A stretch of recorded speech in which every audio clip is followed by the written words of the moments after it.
Welcome, my friend. Welcome, my friend, to the latest iteration, the latest slice, the latest slice of the sample, the histological, pathological slice of this particular issue. Think of me as your friendly microtome slicing yet another way of looking at it, another layer of this wonderful ball of wax, this Gordian knot. There's no end to it. So let's slow this down and separate noise from signal, because what we are watching here is not just another personality clash. Nay. No. This is a battle over narrative, power, and who gets to ask the uncomfortable questions. That's what this is about. The uncomfortable questions that others would rather, bury. This is great. Candace Owens is not just a podcaster, not just some celebrity tossing out random theories and hypotheses into the void. Nay.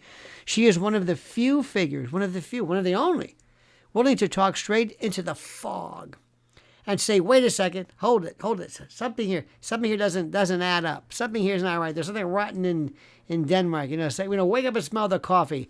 That's all the metaphors I know. And whether you agree with her or not, doesn't really matter. The role matters more than most people want to admit, and that's a fact.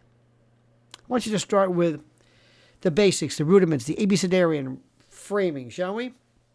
Charlie Kirk's assassination in September of 2025 was not some minor footnote, in case you didn't know.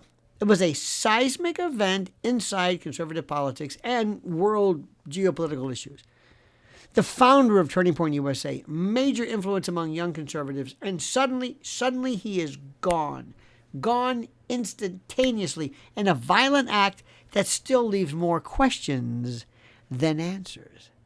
And what happens next? Well, his wife, Erika Kirk, steps into the leadership void almost immediately assuming the CEO role in a moment that would challenge, even the most, dare I say, the most seasoned executive. But she does it without, it's weird, isn't it?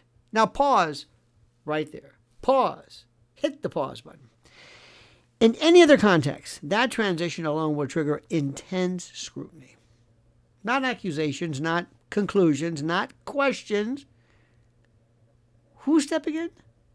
What is their background? What relationships shaped their path? How did they move so quickly into that position? These aren't radical questions at all. These are basic due diligence, in essence. Due diligence that has been woefully absent. Candace Owens is doing what media used to do before it became terrified of its own shadow, terrified of special interests, terrified of those who actually control them. She's asking questions, and she's doing it bravely and effortlessly.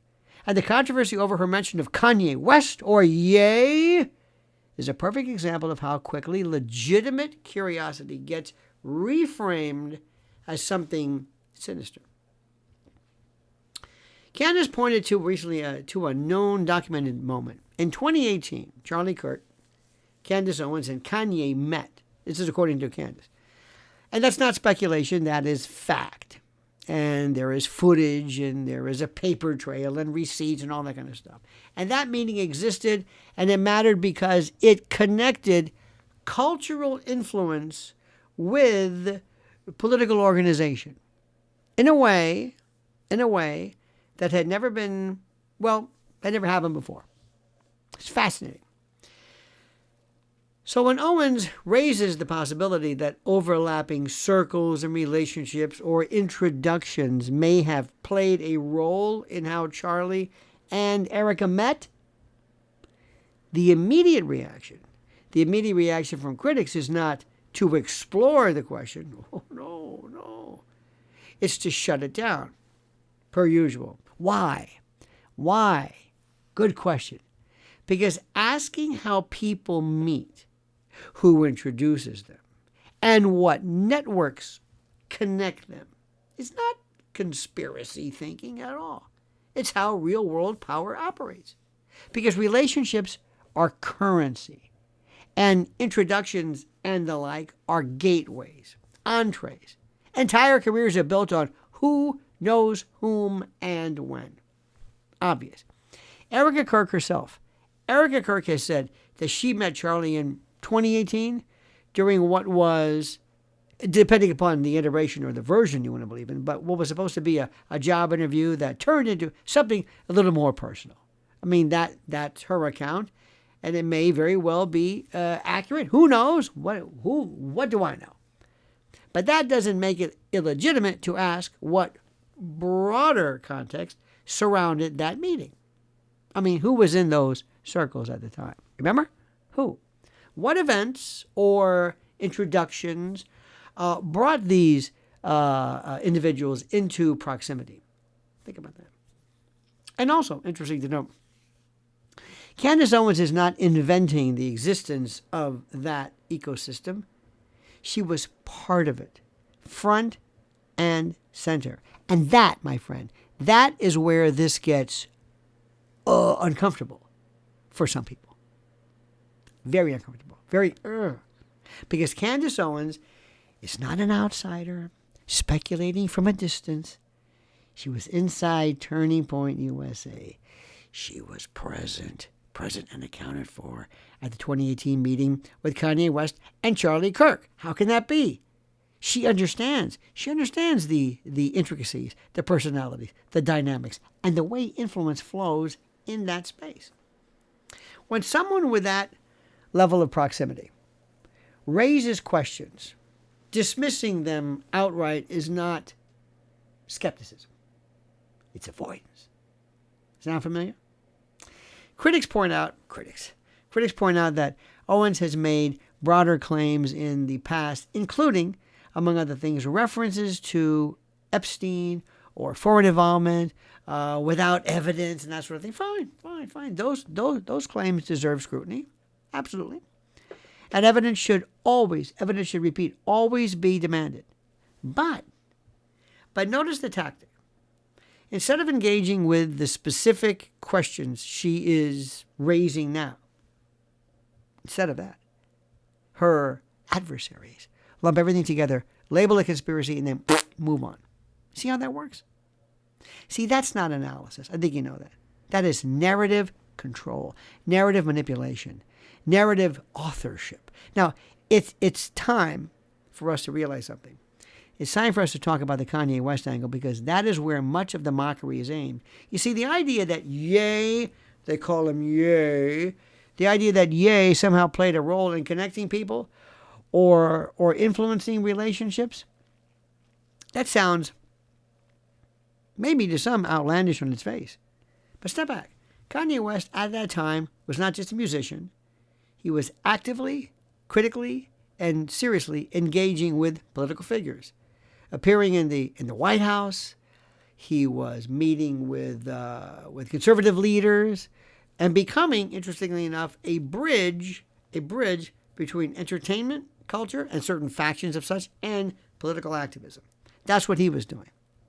If you remember, now the 2018 meeting between Ye, I call him Ye, Candace and Charlie Kirk was not a casual lunch. It was a moment that symbolized a shift. Suddenly, conservative ideas were entering spaces and places they had not obviously traditionally occupied. And cultural capital was intersecting, listen, with political organizing. It was very important, very critical. And in that environment, it is really so absurd to ask whether those overlapping circles influenced who met whom. Do you think? Or is it simply inconvenient, maybe, to explore? I don't know. I'll let you decide. The various aspects of this, which is so critical. So critical. You see, let me try to explain this to you. People have yet to figure out anything. And the one rule I want to tell you, which is the most important, more than anything else, is that whatever you thought the rules were, whatever you thought they were, they're over. Whoever you thought the good guys were, the bad guys were, if you use words like left and right and conservative and liberal, that's over with. Carol quickly called it basically two sides of the same coin, the left-right illusion, the paradigm. Candace Owens and this superstructure of personality has changed everything. Listen to what I'm telling you. If you're using 2000 or 2001 or early 21st century, nomenclature, you're missing it. This is a new world with new labels and new vectors and new groups and new allegiances. Ronald Reagan conservatism is over. Paleoconservatism is over. Neoconservatism is over. It's done. I mean, there are some people who might want to dust it off. What you're seeing right now is an archetype, a variation of this, and Candace Owens and the aforementioned are changing everything. And as soon as you realize that, the better off you'll be. And the one who is the saddest of the sad, the ones who seems almost like an anachronistic vestige, you guessed it, is Erika. I don't know if anybody's helping her, showing her, guiding her. I really don't know. I don't know. I've said this before. If she knows what's good for her and TPUSA, she might want to take a little bit of a hiatus.